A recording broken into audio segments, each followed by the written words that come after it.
Let me introduce you to Jeremy Brown. Jeremy Brown is an icon within rallying within South Australia, and I think I could be very confident saying, as far as rallying is concerned, that Jeremy has forgotten more than what a lot of people know. Thanks, Jeremy, for doing this interview with you, especially after the completion of the Walkie 100, which you have a big involvement in. Just give us a bit of a history of your rallying background, if you don't mind, quickly. Oh gosh, Adrian, I wish I had all the money I'd spent on rallying so I could spend it on rallying again. That would be good. I started driving my mum's Mini back in 1965, so that's 52 years ago. Since then I've been a driver, a co-driver, an organiser and a sponsor, I guess. So great involvement, love rallying, love the sport, love what it does in terms of teaching people driving skills, and great to see young guys coming in, learning those skills and developing rally safety and rally skills. Of course, of the rallying that you've done, you've had some successes, and unfortunately this weekend one of those has been broken. I don't know if you're aware of it, but Jim Conakry and yourself were back-to-back winners back in 84-85. This year Declan and Craig Adams have done the same thing, so they have equalled your record. If they win it next year, they're going to break. Well, they're going to break that one, but they haven't won it in 2 decades, which I've done. I've had 3 wins at Robbie, 80s and 90s, and in fact almost won it again in the 2000s. So, and I've had a few seconds, so they've got a bit of catching up to do yet. Right, okay. What about Rally SA?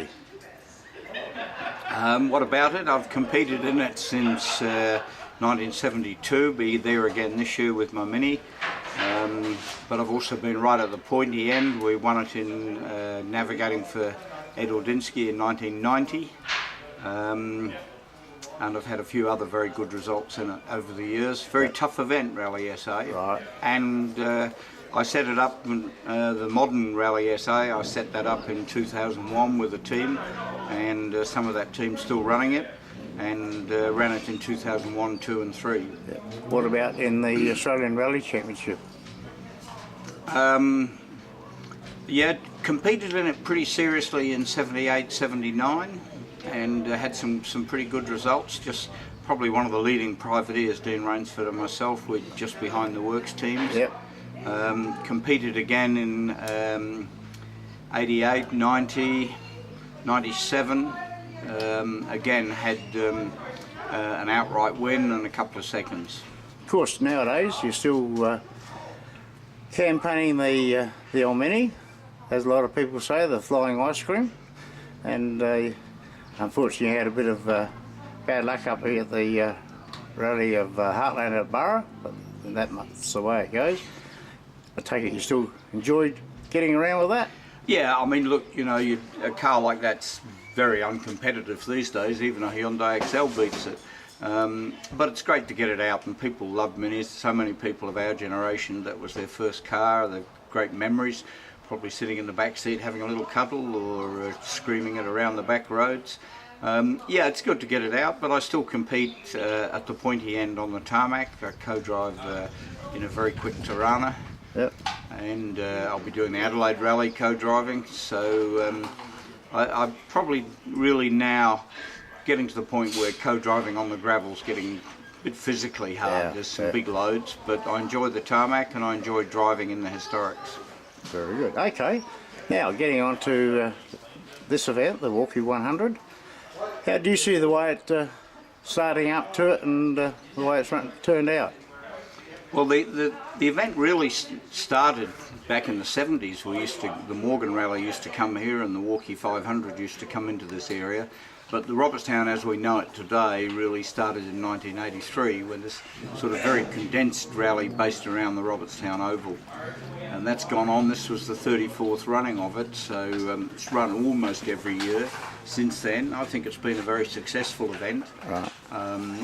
The competitors certainly love the current format. This year particularly was virtually incident-free. There were no accidents, no injuries. Yep. Couple of mechanical breakdowns. The feedback from the competitors has been terrific. Yep.